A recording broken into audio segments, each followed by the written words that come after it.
a boss, bitch, I don't need a hand. If I wanna get it, baby, I'ma make a plan. No, I come first, gotta understand all the drama that's behind me. They can never find me.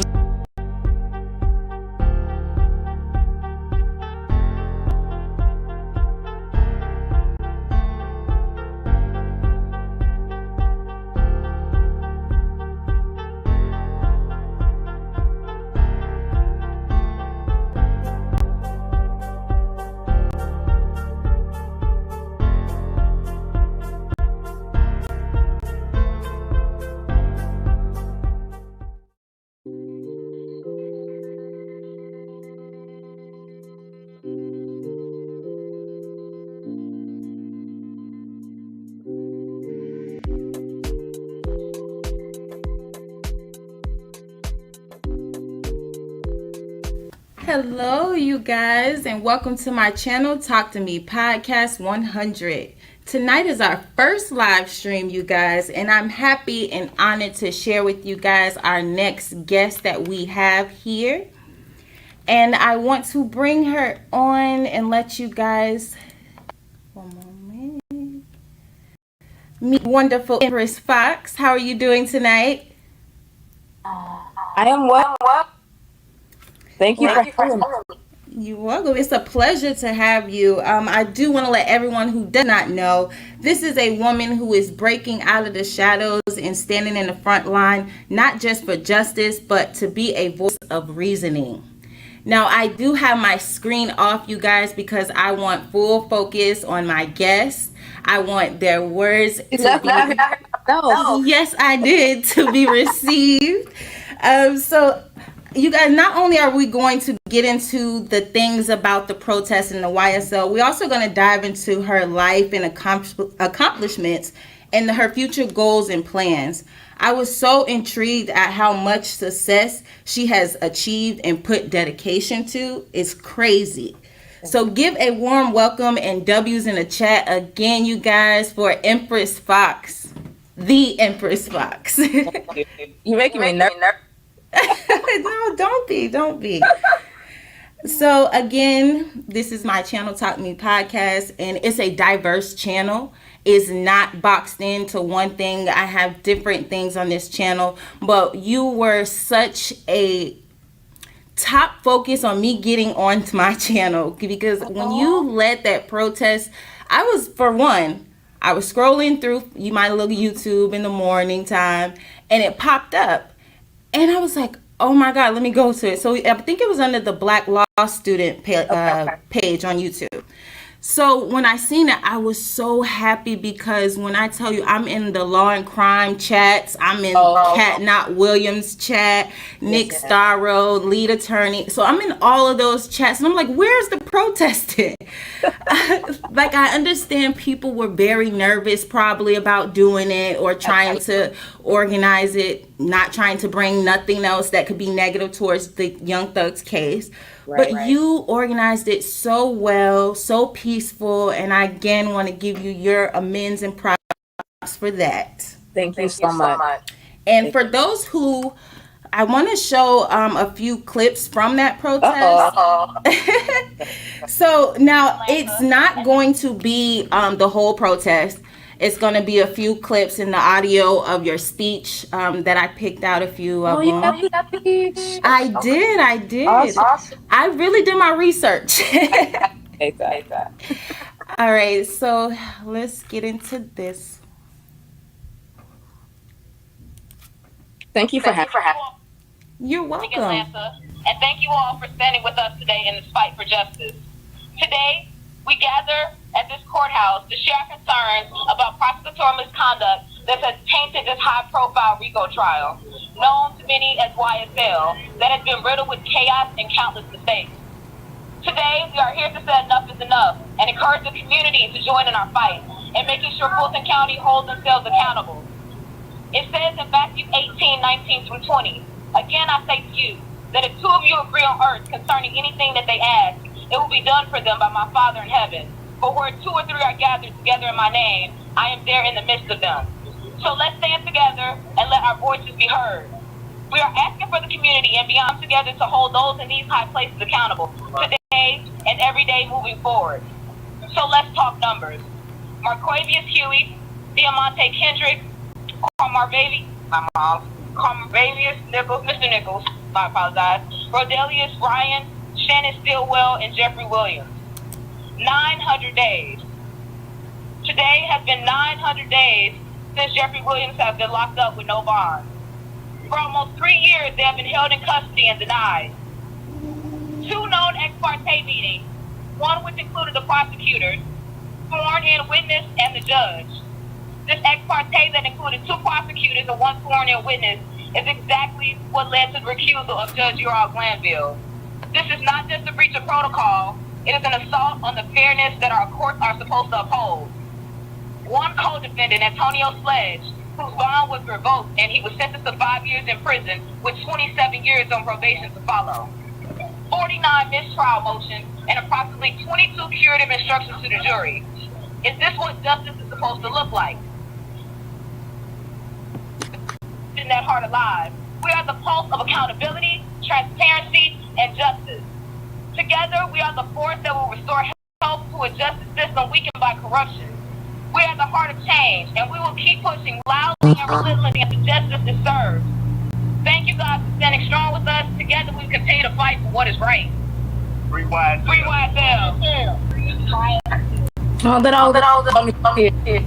That was so powerful. You have no clue what you've done. You have literally put yourself in history, to be honest. You know, everyone wanted it, everyone thought of it, everyone wished for it. And to have someone, not just a resident of Atlanta, Fulton County, come way from Chicago, drive all the way there to hold that protest. And you know, it sucks that they canceled court that day, right, but you still held your ground. You still came for what you came for, and the mission was complete. And it was, again, very powerful. Thank you. You literally listening to that day, and it touched me obviously listening to it right now. Yeah. Yes. Now, I know, like I said, again, most people know you from the YSL protest, but are there other trials that you've rallied at or advocated before previously? Trials, no, but I a couple that I've been to. The George Floyd protest, I was in CNN at the peace protest there, even though it got rowdy. I thought that was the Advocacy, but I don't know if you know, years ago, the Gina 6 down in Louisiana, down there, I did a protest in Chicago for them, as well as Courtney Jenkins. I was at the protest for her. Courtney Jenkins, people don't know, young lady, she ended up in the freezer, dead at Chicago. Nobody knows that. So, yes. That is very, like I said, it's very powerful to have someone that can stand up and just fight for justice, even when they feel like they're not being heard. Just continue to keep pushing through it. So I do have something on here that I like to call the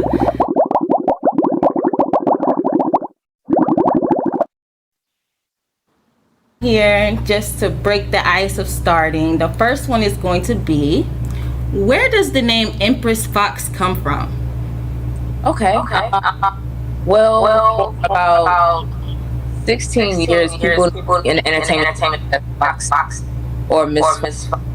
About 2 years ago, I had myself, and I didn't give myself that name. Right? Everybody else would call me Foxy, and I said, "Well, I'm going to you ask me. You're gonna get real. That's how I felt." I was like, "What about Fox?" And I was like, "It sticks. So sometimes I call Fox, some people call Fox, but putting it together explains exactly why. Yes. All right, and we have our next one. What was it like growing up in Chicago? Like they said, it's a bad app. We're gonna get it together. Yes, this, like I said, you guys, this is my first stream. So yeah, I think we left off with the what was it like growing up in Chicago? Oh man, it was or it was. It's interesting because there's many sides to Chicago, right? And I grew up on the west side of Chicago, the Austin neighborhood to be exact, which was considered at that time the worst neighborhood in Chicago. I've seen a bit of everything, and personally for myself, I went to private school, so I saw things in a different light. But then, you go back to your community and you see what's real. And so growing up, there was a lot of drugs and violence and all that kind of around me on my block, to be exact. But being able to have the opportunities to travel, to see the world, to see different things, I was able to see that there was more than what was in my environment. And I'm blessed to say that, because there's a lot of people that have never been out their block. Right. So just growing up in Chicago, it was fascinating. We had juke parties. We go to the roller rink. We just, in general, like, I'm saying, like any inner city, I would say. But Chicago is a great city. It has its pros and cons, but I wouldn't change being from Chicago for anything. So Chicago's dope. Okay, all right. And what inspires you?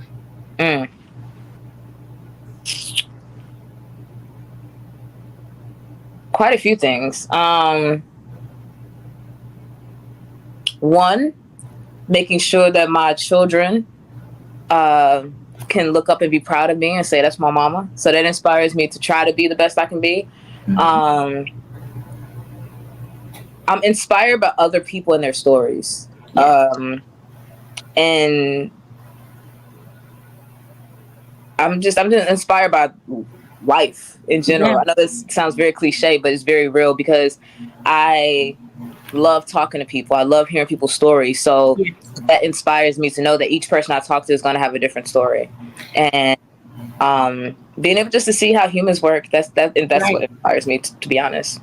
Well, it's funny that you say that, because when I was looking up your bio, you are noted as a music artist, an entrepreneur, an activist, but something called a polymath, which a lot of people don't know what that is.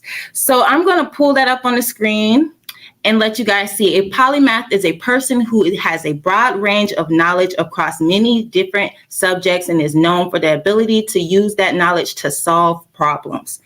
So it's very interesting that you say that, because you're one that you learn, like I said, your knowledge comes from learning or interacting or listening, reading, and that gives you a broad range, of knowledge, not boxed into, minimal things. So that is great.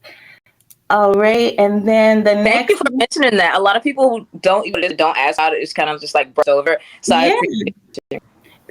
You know why? Because I was trying to figure out what gives this woman the drive to do what she does. So I had to dig deep. I had to. I appreciate it.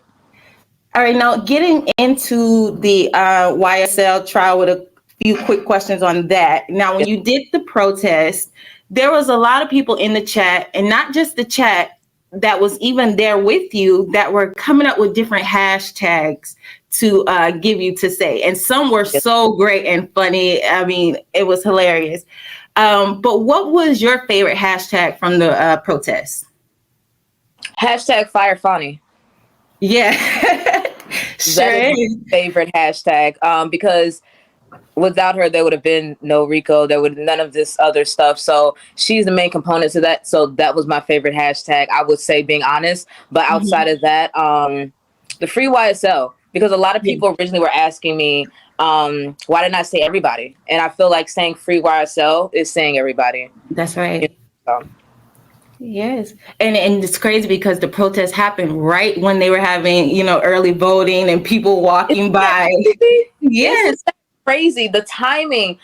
This was a week or two before I started everything together for the protest. I drove to Atlanta, talked to City Hall, all this. I didn't know that, outside of the voting, I didn't know all the other stuff was about to take place. So I thought that's how you aligned it.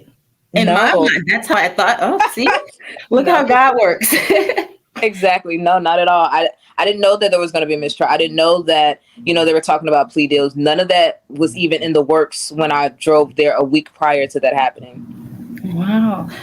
All right. Now, the last one that I have on here for the quick pick, because we all know Brian Steele cooks, but which attorney besides Brian Steele would you say also was cooking chef style? Oh. I know they're all great and they have different ways of trying cases. Choose? Okay. They all are great. Yes. The one that just have you on the edge of your seat, like, oh, I can't wait to hear them cross. There's two of them. So I'm trying to narrow. Oh my God. I would say, can I do an honorable mention? Yeah, go ahead. Okay, I have to honorable mention Mr. Harvey. Mm-hmm. He be cooking. Yeah. That man cooks like it's real hot up in the kitchen. Yeah. But I would go with Mr. Weinstein. He's very matter of fact. He's very, he always, if you're on the witness stand or you're the prosecution, he will make you feel like you're stupid. Oh yeah. A good thing. Sure. So, sure. Okay. Those are great questions. Thank you. Yeah, you're welcome. So those were just some little quick pick questions. Now, could you, I know it's kind of hard to really think about, but when we watched the trial, there were so many, like you said in your speech, calls for a mistrial. Yes, ma'am. Are there any that stood out to you or times that stood out to you that you felt before that this last time that should have been prompt the mistrial? The ex parte communications, the display of the Brady potential Brady violations with the late evidence. I could go on and on, but the Woody situation and the ex parte stood out to me the most because that should have in fact called a mistrial because you're having ex parte communications with someone that was already sworn in. Correct. And I feel like that around that time is when everyone started tuning in. I started late. I started like the end of May, beginning of June. Okay. I jumped in around that time. But I have a clip here back from when the first mistrial was called. And this was on day one. Day one, you guys. So I'm going to play this. It's 2 minutes long. I hope that's not too long for you guys. Oh, no, it's fine. Okay. But it's very interesting to see how they were moving from the very beginning and to see how the judge, he had he had multiple times where he kept throwing out the word, oh, well, take it up before the appellate court. So it was like, to me, he had already had in his mind where this case was going. Yeah. But I'm going to go ahead and play this clip for you guys. Who's on trial before you today is Rodelius Ryan, Flamarius Nichols, Marquavius Huey, Jeffrey Williams, Shannon Stilwell, Diamante Kendrick, and their actions during the dates that are listed in this indictment are what we are asking that you pay close attention to and you evaluate. Your Honor. You have an objection? Yes, sir. Basis. For the motion. All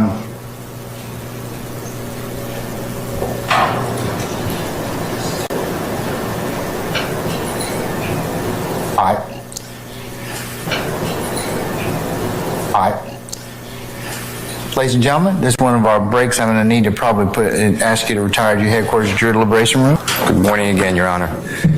Your Honor, last week, 3 weeks ago, you ordered the parties to share all of their displays in opening statement to the others so we don't have to have these interruptions. I did that. The state shared with me 4 attachments. That's all they had. That's what I got. What you just saw on your screen, if you don't remember, I'll ask the state to put it up and I asked for it to be marked as exhibit, is what you already excluded. It states that Mr. Ryan was convicted of murder and I represent the co-defendant who's not on trial on the appeal. How did that not get sent to me so I could bring it to the honorable court's attention? 1. And 2, how do we just violate court orders? So yes, I have a serious motion for a mistrial because it's intentional misconduct. During the lunch hour, Ms. Love, I want you to play or the slides that you have that otherwise have not been shown. You need to show them to the defense counsel and make sure they're correct. In the absence of them being corrected, I'm going to exclude your presentation. You in no way offend me by raising any type of motion.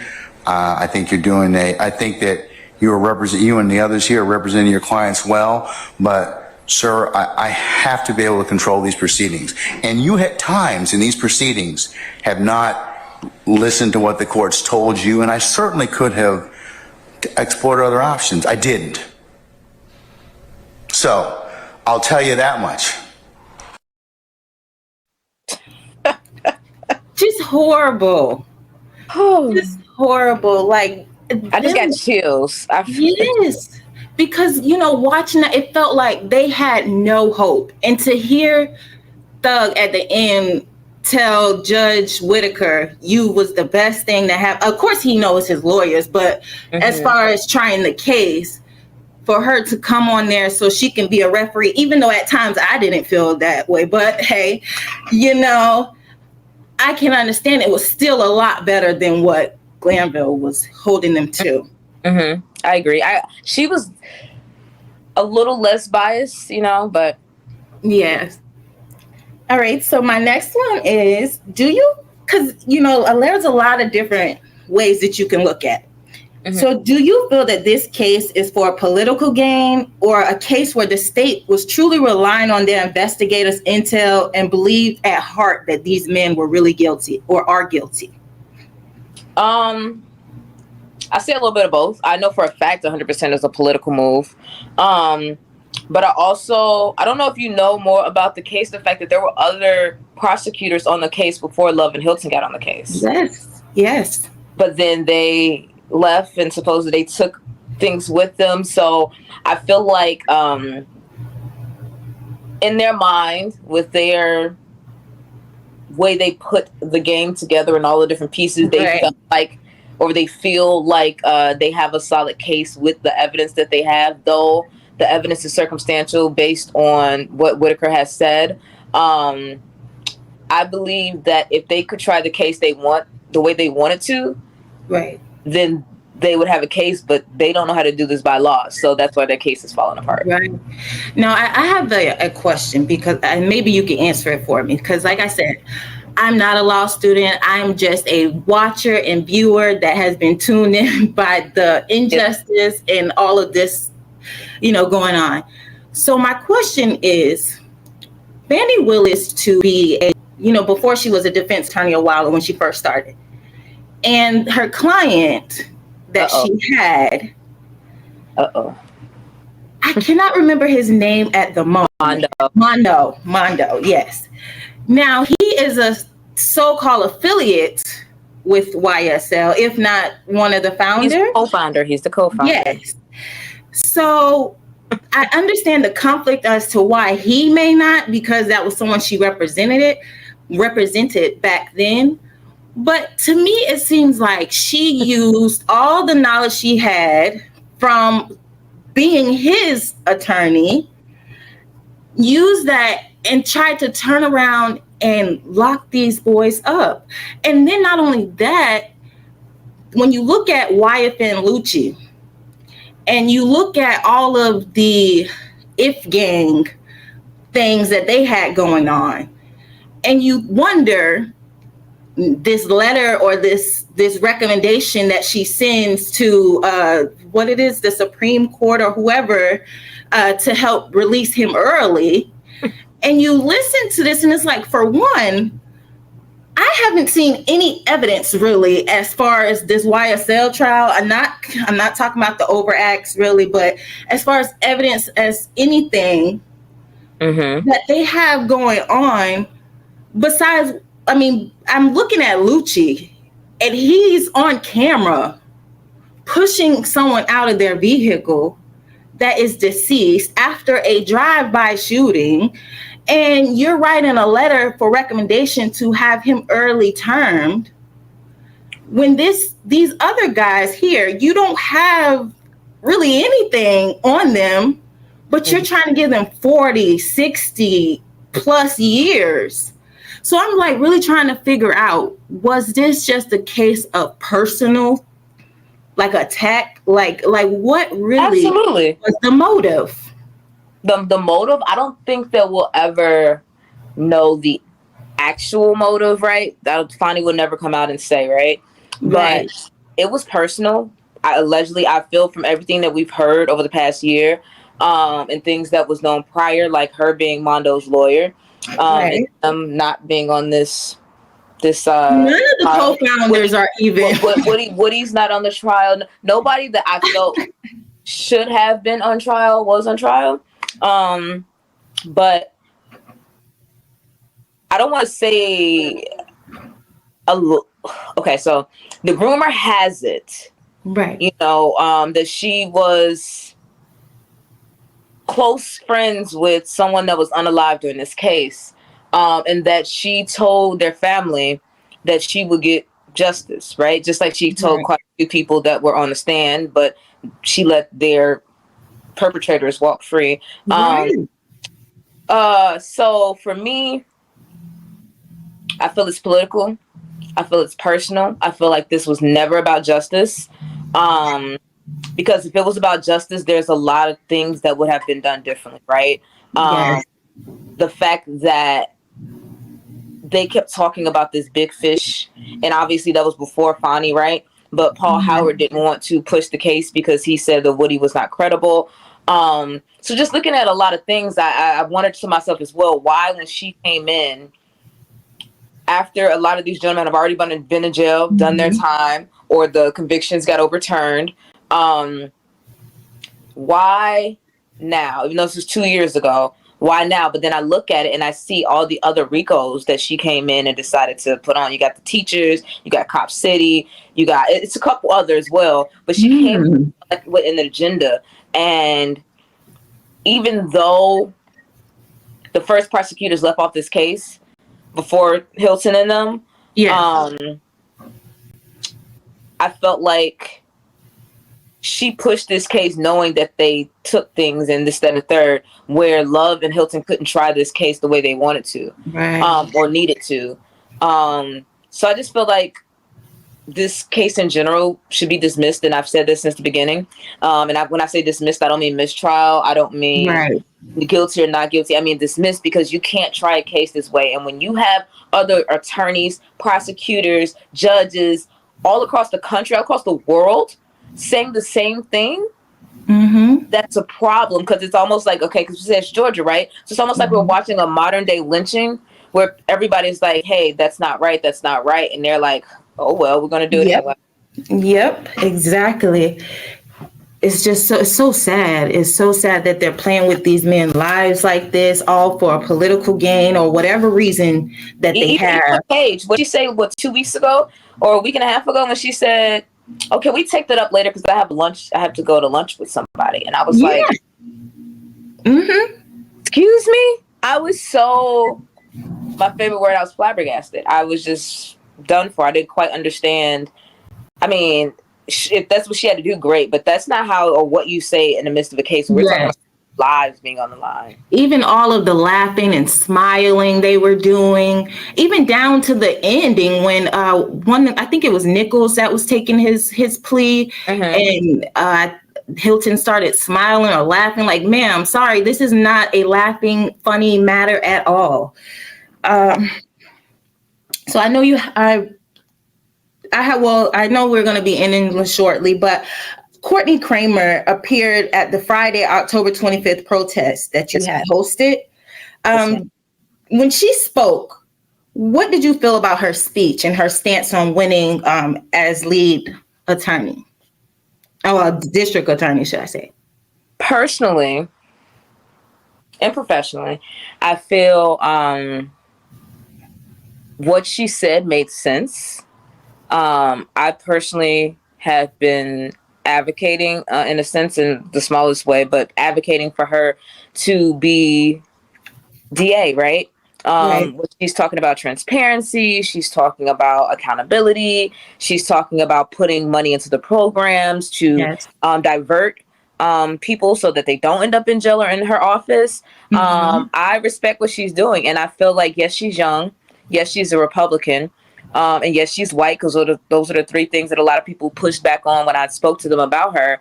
I feel like we know what Fonny's about, right? We've seen her in action for the last 4 years. And people are like, well, we don't know what, Kramer's about. And I say, well, give her a chance. And if she doesn't do what you guys want her to do, vote her out. Exactly.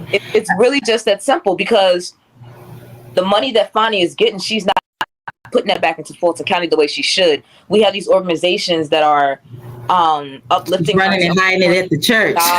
NAACPs, all these different organizations, right? Yeah. But then you look at the violence that is still taking place in Fulton County. You look at just things that she could put in place that she hasn't. And when I look at Courtney Kramer and I hear her trying, and there's only, like she said on Twitter, there's only so much you can do with no money. When you're talking politics, you're talking money versus money, connects versus connects, right? If we want to be real. And she said out of her own mouth, Courtney, she didn't have the funds to do everything that she needed to do to go against Fonny, who has millions of dollars that she's not putting back into Fulton County. She's giving it to every other state, because I feel like she's searching for something larger than a district attorney position. Exactly. But I really hope that Courtney upsets her. There's a lot of people that are voting for her. And so I feel like she may have a chance, even if it's by a 1% win, a win is a win, right? So Kramer for DA. I'm gonna play the clips that we have with her at the protest. Awesome. And you guys have to remember, it's not about red or blue when it comes to district attorney. It's about justice and who is going to fight the hardest for justice. And as we see, Fonny has motives where it's a financial gain for her. And it's not about the justice when it comes to it. And then she uses the race card as her leverage way when it comes to this. And she wants to think, people are pushing against her because she's African American. And then, what about the African American people that feel that way? They're pushing that way because we're trying to stop gang violence and this and that. And it's like, no, vote someone that is going to hold not only the other people that they have under them accountable, but their self. Love should have been off this case. And even if she wasn't off the case, there should have been some serious conversations with her as far as her demeanor that she's shown in court, her professionalism. I agree. Instead, you respond to a letter letting everyone really know she's doing fine. She's doing great. She's not getting fired. She don't have to worry about that over here. And it's crazy. I mean, you're not for justice, because what Loves is up there for, she's up to win. There's no justice with that at all.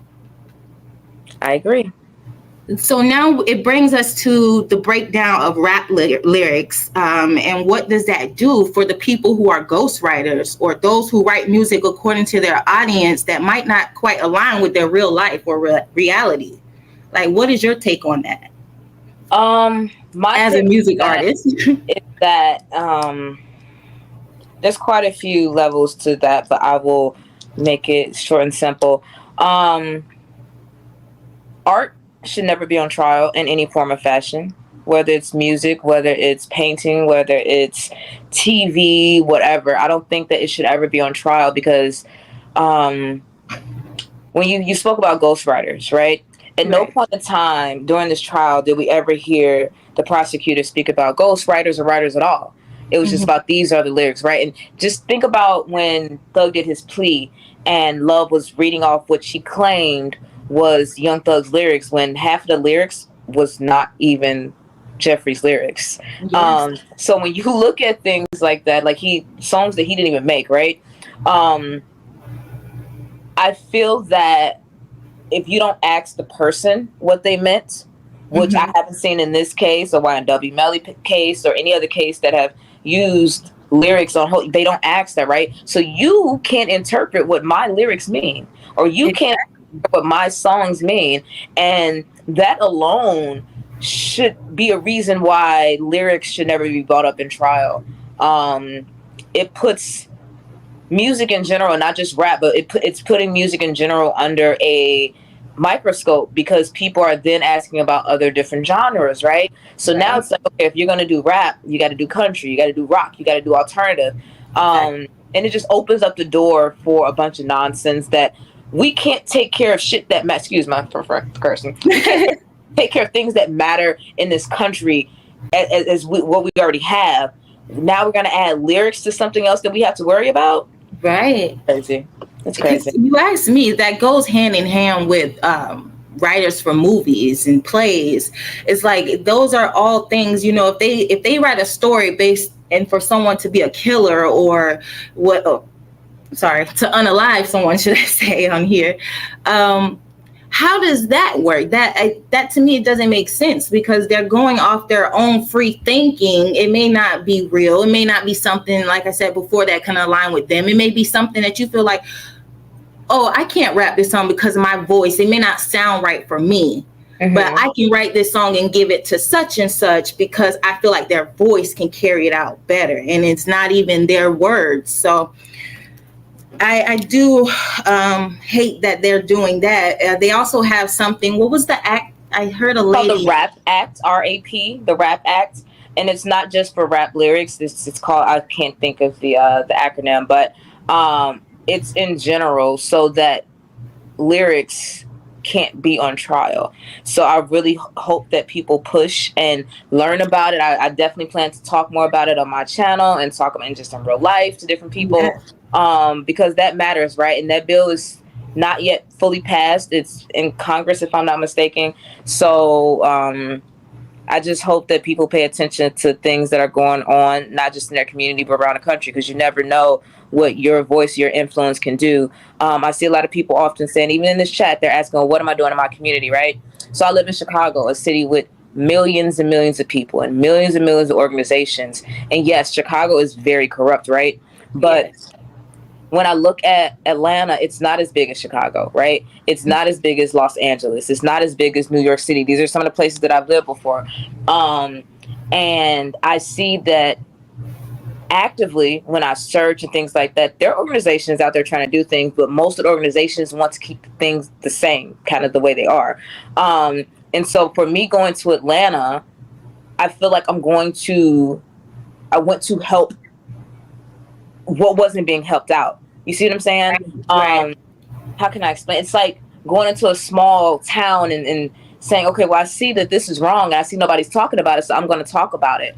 In Chicago, we have obviously I can speak up about things that are happening here, but there are already things that are in place that are making differences here. So it's via people that I actively know, right?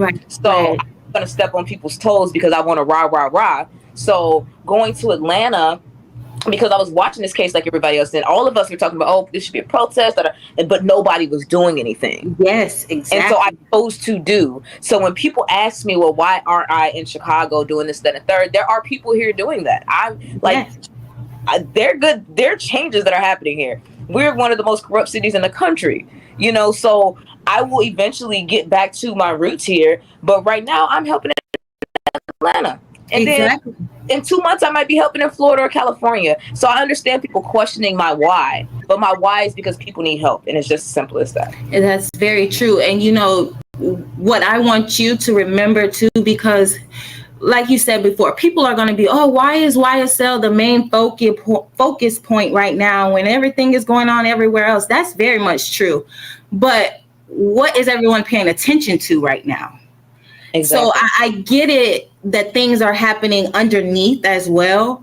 But what you did, again, you made history by being able to stand in the forefront of something that is currently and virally going on.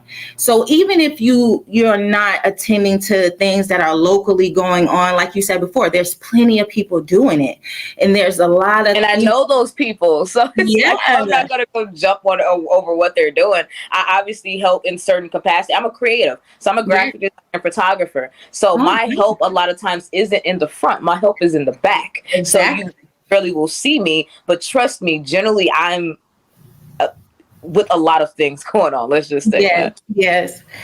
Okay. I also seen you too on Nick Star when you were there with Doug Weinstein and Max Shard. Like that, I was like, whoa, look at her. Yes, ma'am. You're there. How did that make you feel? Seen, Exactly. heard, Mm-hmm. like I did something that could ultimately change people's lives in some capacity. I hearing Max and Doug, I guess, give me flowers, and I did none of this to receive flowers. You know, I did it simply to say, okay, hey, we're not gonna keep sitting back seeing you guys do this, and we're not gonna say anything. And so to know that I was acknowledged by the very people that are actively involved in the case, it meant a lot. Which is why I have more protests planned. Specifically coming up in November, there are 2 protests planned. So.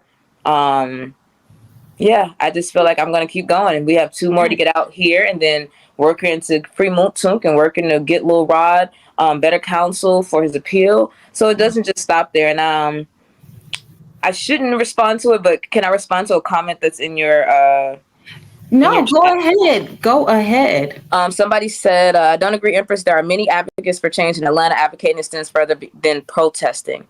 And yes, I understand that it extends further than protesting. However, protesting gets the word out. There were millions of people and blogs and everybody talking about the misconduct now that they may not have been talking about before. They may have just been talking about, oh, the Young Thug trial and oh, this and that happened. But I was able to point out via bullet points the various aspects of the trial that were BS. You know what I'm saying? Yes. And yeah, again, I didn't say that there weren't organizations in Atlanta, but there weren't organizations actively working on this case. Right. One at a time, you know, so I'm talking specifically about this case. And it was more than about Young Thug for me, because I've said numerous times on many platforms, I didn't go in this being a fan of Young Thug, right? Like, whatever, I've heard his music, I listened to his music, but I came in watching thinking, oh, you know, another rapper that's about to, you know, go to jail for whatever. But as I began watching, I started seeing the injustices happen, and I was like, well, you can't do that. That's violating people's constitutional rights. Right. And that's what made me speak up. And I'll say that 1,000 times over. So I understand that people are saying that there's advocates in Atlanta. There are, but but negates. However, again, pertaining to this case, I didn't see a lot of advocacy outside of the courthouse itself. The organizations, when I reached out to NAACP, they back funny. So I couldn't get NAACP. I couldn't get help from various churches. I couldn't get help from anybody like with certain organizations in Atlanta because they're pro what is going on. They are okay from my understanding of what's going on. And I just wanted to say that when you see injustice happen, sometimes you have to block out the noise and just speak up. Exactly. Regardless. Exactly. Because, you know, stuff like that will draw you to it. It's like a magnet. Like with this case, it was days that I was like, I got to watch it. I got to get to it. And it was just like, how to really put it? It was the injustice that drawn a lot of people to this. And it wasn't, yes, he's a big artist. Yes, you know, he's well known, but it could have been anyone. It could have been anyone in a public trial that we all were watching that we would have been drawn to. So it brings me to my next thing is, what is next for Empress Fox? My YouTube that everybody requested I start, but outside of that, I'm working to get my 501c3 off the ground, which is called the BASE Project, which is Bravery Against Society Standards. And I'm working to close the gap of communications between inner city and rural America to help people become self-sustainable through agricultural, mental health initiatives, as well as technology. So I hope to be able to speak more about that very soon. Like I said, there are more protests coming up for the trial, one this week and one on the 21st. The 21st, I'll be inviting the media out again because we're pushing for the boys to come home for the holidays. So that's very important is to get the rest of this specific trial home for the holidays, and then we'll see what happens moving forward with the next trial. All right. I got you for about 2 more minutes. I want to do like a little quick moment here. for all of those who are still on this case, still in this trial, is not over. Court should be resuming tomorrow. Doug Weinstein and Max Sharp, they have a case before them with these prosecutors, and I know that they're not worried as far as fighting, but I know that now that it's down to the final two, it is a little more scary because we're seeing how they're just running over people and running over, the laws. And I feel like now they're back for blood. They're coming back for blood. They did not get those pleas that they wanted. They did not get the acknowledgement, the factual acknowledgements that they wanted. And at times, it looked like they thought that they were getting a plea. And then once when they came back and reverting, saying we're not, taking responsibility or saying that we're guilty for this, the RICO or that, their faces were looking crazy. And it's like, now it's like someone in their mind has to take this time. And I just want everyone to pray for who is left on this trial. Pray for Max Sharp and Doug Weinstein and his team. And their teams, yes. Yes. Free Yak Gotti, free Shannon Stillwell. Absolutely. Yes. Free them. All right. So thank you so much, Empress, for coming on my channel tonight. I believe you're going to be live again in a few, aren't you? About an hour. Okay. Now, you guys see below, I have on the banner here. This is her YouTube. I believe it's at I Am Empress. Wait for it. I Am Empress Fox. And then also her Cash App, you guys, if you want to send anything to her or help her with her channel, it is new and growing as well. And we thank you again, Empress, for all that you've been doing, all that you have been protesting and letting your voice be heard and a voice of reasoning. And just continue to keep fighting, continue to keep letting your voice be heard. Now, I know you do music. And before we close out, I didn't know if you have anything that you like to let us hear regarding this injustice that we have going on, just to soothe our minds a little bit and hear you from another perspective. Well, I don't have anything specific to this case, but during the George Floyd situation, I did write a song. So I can play that, and we can play it almost as an outro, and they can kind of hear kind of where I'm coming from. Go ahead. Yeah. So you guys, we're going to go ahead and play the outro or play the music, and we're going to also do the outro and end it out there. So again, I want to thank you guys so much for tuning in. This is my first episode, well, my first live stream, should I say, and I'm honored to have you on, and you have a great night. Thank you. You as well. I'm going to play it now.